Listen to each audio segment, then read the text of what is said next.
ABVP जिंदाबाद, ABVP जिंदाबाद, ABVP जिंदाबाद। ज्ञानशील एकता, ज्ञानशील एकता, परिषद की विशेषता, ज्ञानशील एकता, परिषद की विशेषता। इस विशेषता को बनाए रखें। सबसे पहले तो विद्यार्थी परिषद के तमाम जो हमारे साथी हैं, आपको तहे दिल से धन्यवाद। जो अनुशासन आपने दिखाया है और इन 3 शब्दों का जो मर्म है ज्ञानशील एकता, इसका निचोड़ जो है वो आपके रग रग में है। तो विद्यार्थी परिषद के युवाओं के लिए, कार्यकर्ताओं के लिए, दोस्तों के लिए जोरदार तालियां होनी चाहिए। मैं तैयार नहीं था कि आज क्या बोलना है। अभी मुझे विषय दिया गया और बड़ा गंभीर विषय, बिहार की शिक्षा व्यवस्था। अपनी बात शुरू कर पाऊँ उससे पहले एक बार, हम लोगों ने बहुत कुछ सुना है और हमारे तमाम जो काबिल जो वक्ता हैं उन लोगों ने इतने विषय रख दिए हैं कि अब मेरी जो ड्यूटी बन गई है वो एक माँ वाली ड्यूटी है। रसोई जब खाली हो जाता है और थोड़ा थोड़ा जो कुछ बचता है उसको मिलाकर कुछ बोलना है मुझे, क्योंकि तमाम बातें जो इस विषय पर कही जा सकती थी वो इस मंच से कही गई। मैं अपनी बात शुरू करूं उसके पहले एक बार गहरी सांस लेकर हमारे साथ गायत्री मंत्र का जाप करेंगे और उसके बाद 3 बार ओम का जाप करेंगे। ओम भूर्भुवः स्वः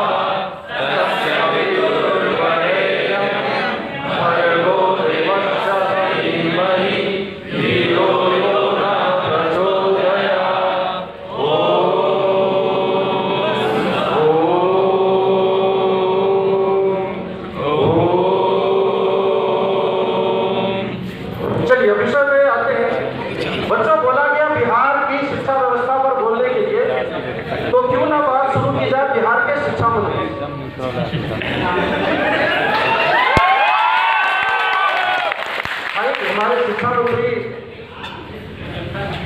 उनसे पूछा गया कि सर बताइए क्या हो सकता है विश्वविद्यालय का, मगध विश्वविद्यालय का। उन्होंने बड़ा साफ कहा कि भाई मेरे अख्तियार में नहीं है, मेरे अधिकार क्षेत्र से बाहर का विषय है।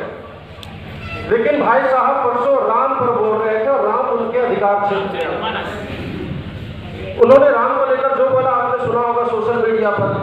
तो सबसे पहली 1-2 पंक्ति तो मैं अपने प्रिय शिक्षा मंत्री जी को निवेदित करूंगा इस मंच से कि थके चुके बेचारे, साथ में गाओगे, थके चुके बेचारे, हार कर भी पैर पसारे, हार कर भी पैर पसारे, थके चुके बेचारे, थके चुके बेचारे, हार कर भी पैर पसारे, हार कर भी पैर पसारे, अपनी पहचान भुलाने चले हैं, अपनी पहचान भुलाने चले हैं, अपनी पहचान भुलाने चले हैं, अपनी पहचान भुलाने चले हैं, अपने राम को मिटाने चले हैं, अपने राम को मिटाने चले हैं।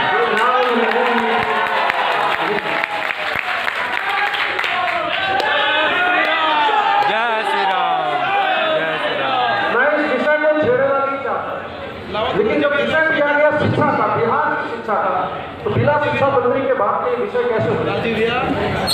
बच्चों, हम सभी जो है, जो सभा को मैं देख पा रहा हूँ, आपके चेहरे जो देख पा रहा हूँ, जैसे मुझे थके हारे जीवन का धक्का खाए, हम सभी समाज के निचले तबके, middle class, lower middle class, upper middle class, इस तबके से आने वाले लोग हैं। आप मोड़ में चले जाओ, रिक्शा वाला, ठेला वाला, पुचका बेचने वाला, चाट पकौड़ी बेचने वाला, किसी से पूछो कि साहब आप कितना कमाते हो, जो भी वो कमाता है बताएगा क्या उद्देश्य है, एक शब्द में वो बताएगा बच्चा पढ़ाना। गांव छोड़ के शहर का धक्का खा रहे हैं, 8,000 की नौकरी कर रहे हैं, बच्चा पढ़ाना। ये हमारे बिहार का सत्य है कि हमें बच्चा पढ़ाना है और हमारे नेता हमसे भी ज्यादा पढ़े लिखे हैं, मैं बताऊंगा। बस ये एक लाइन में साहब, ये मजाक का विषय नहीं है, ये मजाक का विषय नहीं है, कतई नहीं। मैं जब भी ये बात बोलता हूँ लोग हंसते हैं। आप सोचो कि जिस देश का हर गरीब से गरीब जो भी मजदूरी कर रहा है ना, वो भविष्य आप जाके पूछो क्या करना है जीवन में, न गाड़ी चाहिए, न घर चाहिए, न बंगला चाहिए, बच्चा पढ़ाना। और हमारे नेता कौन है? हमारे नेता कौन है? हमने मैं नाम नहीं चाहता। अब खुद सोचिए, ये सोचने का विषय है। हमारे सोचने की क्षमता छीन ली गई। जिस देश में जनाब 80 करोड़ लोगों को मुफ्त चावल दिया जा रहा है, कोविड के दौरान दिया गया। जिस देश में 75% परिवारों की मासिक आय 5,000 रुपये से कम है, ये उनके बच्चे हैं जो भूखे खा रहे हैं। ये एलीट के बच्चे नहीं है जनाब। वो तो 8 लाख 10 लाख 20 लाख में इंजीनियरिंग कर रहे हैं, बीटेक कर रहे हैं, एमटेक कर रहे हैं, उनकी बात छोड़ दीजिए। करोड़ रुपया में एमबीबीएस बन रहे हैं। हमारा आपका भविष्य क्या है? कोई नहीं आएगा हमें बनाने के लिए, ये याद रखना।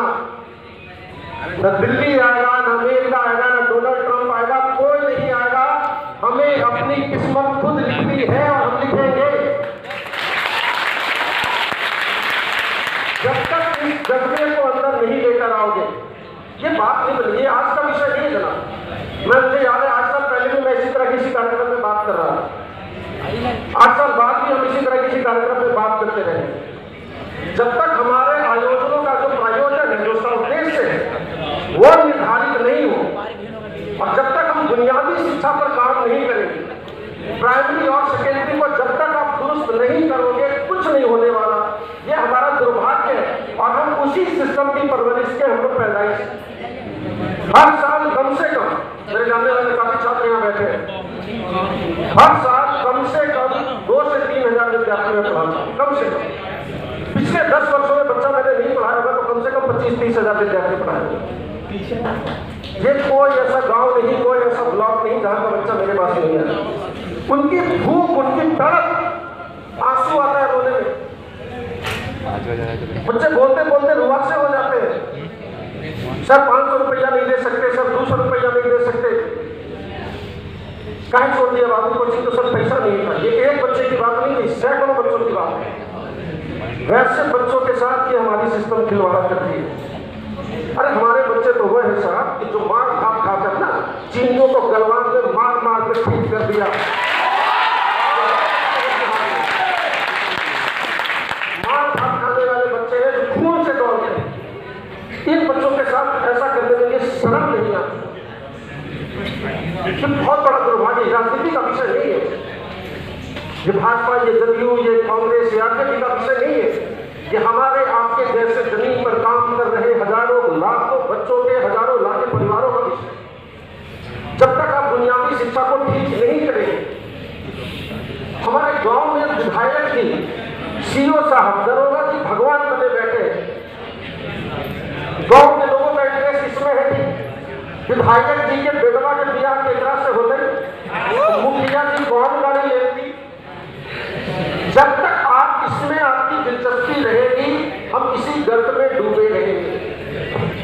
आज भारत दौड़ नहीं उड़ रहा है और हम आज वहीं जमीन के खूंटे से बंधे अपनी किस्मत को गरियाए और गरियाते रहेंगे। 90 का दौर आएगा, आबदीदारी करा जाएगी, पूरे देश से जंजीरें तोड़ी, पूरा देश मुक्त हुआ, अर्थव्यवस्था के रास्ते पर तेजी से दौड़ा, कल कारखाने लगे, फैक्ट्रियां लगी।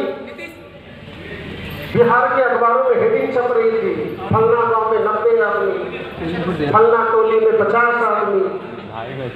वहां जो हम पिछड़े, हम आज तक पिछड़ रहे हैं। इस पिछड़ेपन को अपने दिमाग से निकालिए। बहुत करुण प्रार्थना है आपसे, जब तक आप मन के बंधनों से नहीं निकले। लागत मशीन यही है कि हम कुछ नहीं कर पाए। हमारे पास क्या निकलते हैं? अगर ग्रेजुएशन, कुछ अच्छे बच्चे अपने मेहनत से, अपने किस्मत से निकल जाते हैं। मैं मार्क्स की बात कर रहा हूँ, याद रखना। 4 विकल्प है तुम्हारे पास। दारू का ब्लैक करो, दारू ब्लैक करो, पैसा कमाओ, जमीन की दलाली करो, बालू बेचो, नेताजी के गाड़ी पर आगे पीछे चलो। बहुत होगा तो एमआर बन जाओगे, बहुत होगा तो एमआर बन जाओगे। छठा कोई काम अगर नजर में है तो बताइए, और नहीं तो फिर दिन दुखिया मेरे जैसा टीचर बन जाओगे। कोई सत्ता सातवां काम आपको नजर आता है तो आप बताएं, हमें उसके लिए लड़ना होगा। ग्रेजुएशन में जो बच्चे तैयार होकर आ रहे हैं ना, बच्चों, एप्लीकेशन निकली पाते, ये कड़वी सच्चाई है, कड़वी सच्चाई है। जब तक आप अपने जमीन की शिक्षा व्यवस्था को, अपने मिडिल स्कूल को, हाई स्कूल को, प्राइमरी स्कूल को आप ठीक नहीं करेंगे, हम इसी तरह भुगतते रहेंगे। और मैं जानता हूं, मैं अपनी आंखों में देखता हूं कि आपकी आंखों में उड़ने का सपना है, भारत से भी आगे उड़ने का सपना है। जिस ऊंचाई पर भारत उड़ रहा है, हम भारत की ऊंचाई को और ऊंचा ले जा सकते हैं। बिहार के अंदर इतनी क्षमता है। बिहार ने हमेशा भारत की क्षमता को बढ़ाया है, लेकिन आज हम क्या बने बैठे? सुनते सुनते, छोटा था कब से सुन रहा हूं, बीमारू राज, बीमारू राज। शर्म नहीं आती हमारे नेताओं को? ये क्या होता है बीमारू राज? क्या हम अब बीमार हैं? क्या हम अब कमजोर हैं? तो फिर क्यों बीमार नहीं? आप सीधा सवाल पूछना सीखिए। तो बच्चों, बहुत सारी विषय है शिक्षा व्यवस्था को लेकर, और ये जब तक बार बार मैं कहता हूँ, शुरू से कहता हूँ, अगर बच्चा को 12th तक की पढ़ाई आपने अच्छी दे दी, 12वीं तक, उसके बाद कुछ मत दीजिए, बच्चा खुद अपना कुछ कर लेगा। लेकिन अगर आपने उसको 12वां तक नहीं सिखाया, पढ़ना नहीं सिखाया कि पढ़ाई होती कैसे, फिर आप जो मर्जी कर लीजिए ऊपर के तत्वों को, आप यूनिवर्सिटी ले आइए, जो लाना है लेकर आ जाइए, जनाब कुछ नहीं हो सकता।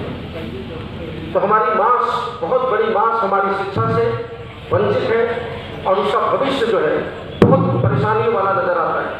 रोते हुए बच्चों के चेहरे नजर आते हैं, जिनके पाँव में अच्छे चप्पल नहीं है वैसे बच्चे नजर आते हैं। और ये हजारों की संख्या में, लाखों की संख्या में। इनके लिए विचार कीजिए, इनके लिए आवाज उठाइए। और विद्यार्थी परिषद में मुझे पूरा उम्मीद है कि जैसे आप यूनिवर्सिटी के विषय को उठाते हैं, आप प्राइमरी और सेकेंडरी के विषयों को भी उठाएं। इसके बिना हमारा भविष्य नहीं होता।